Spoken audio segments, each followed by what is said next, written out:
ഇന്ന് പുറത്തു വന്ന 3 IPL ന്യൂസാണ് നമ്മൾ ഇന്നത്തെ വീഡിയോയിൽ നോക്കുന്നത്. അപ്പോൾ അടുത്ത IPL നിങ്ങൾ സപ്പോർട്ട് ചെയ്യുന്ന ടീം ഏതാണെങ്കിൽ താഴെ ഒന്ന് കമന്റ് ചെയ്യുക. ആദ്യത്തെ ഒരു അപ്ഡേറ്റ് വിരാട് കോഹ്ലിയുമായി ബന്ധപ്പെട്ടതാണ്. വിരാട് കോഹ്ലി ഒരുപാട് വർഷമായിട്ട് RCB ടീമിൽ കളിക്കുന്നുണ്ട്.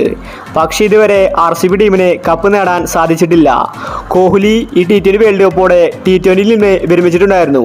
ഇനി കോഹ്ലി IPL കളിക്കുമെന്നാണ് ആരാധകരുടെ സംശയം. ഇപ്പോഴത്തെ കോഹ്ലി IPL നിന്നും വിരമിക്കാൻ ഒരുങ്ങുകയാണ്. T20 ക്രിക്കറ്റ് മുഴുവനായിട്ടും കോഹ്ലി ഉപേക്ഷിക്കുമെന്ന റിപ്പോർട്ടാണ് വന്നിരിക്കുന്നത്. ടെസ്റ്റ് ഏകദിനം ഇതിൽ മാത്രം ശ്രദ്ധ കൊടുക്കാനാണ് കോഹ്ലിയുടെ പദ്ധതി. കോഹ്ലി ഇല്ലാത്ത IPL ആരാധകർക്ക് സങ്കല്പിക്കാൻ സാധിക്കില്ല. അടുത്തൊരു അപ്ഡേറ്റ് മുംബൈ ഇന്ത്യൻസുമായി ബന്ധപ്പെട്ടതാണ്. കഴിഞ്ഞ വർഷമാണ് മുംബൈ ടീം രോഹിത് ശർമ്മയെ ക്യാപ്റ്റൻസിയിൽ നിന്ന് നീക്കിയത്.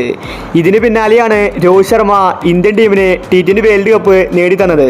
ഇതോടുകൂടി മുംബൈ മാനേജ്മെന്റ് രോഹിത് ശർമ്മയെ തന്നെ വീണ്ടും മുംബൈ ടീമിന്റെ ക്യാപ്റ്റനാക്കാനുള്ള പദ്ധതിയിലാണ്. പാണ്ഡ്യയെ ഒഴിവാക്കിയേക്കുമെന്ന റിപ്പോർട്ടാണ് വന്നിരിക്കുന്നത്. എന്നാൽ രോഹിത് ശർമ്മയ്ക്ക് ഇനി മുംബൈ ടീമിൽ കളിക്കാൻ താല്പര്യമില്ലെന്നും അറിയാൻ സാധിക്കുന്നുണ്ട്.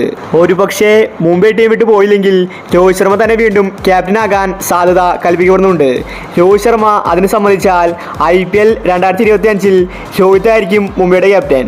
മുംബൈ മാനേജ്മെന്റ് രോഹിത് ശർമ്മയോട് ഇതുമായിട്ട് സംസാരിച്ചിട്ടുണ്ടെന്ന റിപ്പോർട്ടാണ് പുറത്തു വരുന്നത്. T20 world cup Rohit Sharma നേടിയതോടുകൂടി രോഹിത്തിന്റെ വാല്യൂ കൂടിയിരിക്കുകയാണ്. അടുത്തൊരു അപ്ഡേറ്റ് രാജസ്ഥാൻ ടീമിനെ സംബന്ധിക്കുന്നതാണ്.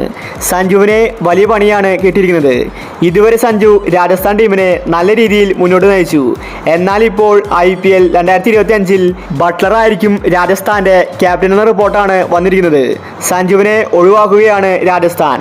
സഞ്ജു വന്നതിന് ശേഷമാണ് രാജസ്ഥാൻ ടീം ഫൈനലിലും പ്ലേ ഓഫിലും കളിച്ചത്. എന്നാൽ ഇപ്പോൾ മാനേജ്മെന്റ് മാറിയിരിക്കുകയാണ്. അതുകൊണ്ട് സഞ്ജുവിനെ മാറ്റി ബട്ട്ലറെ അടുത്ത വർഷം ക്യാപ്റ്റനാക്കുമെന്ന റിപ്പോർട്ടാണ് വന്നിരിക്കുന്നത്.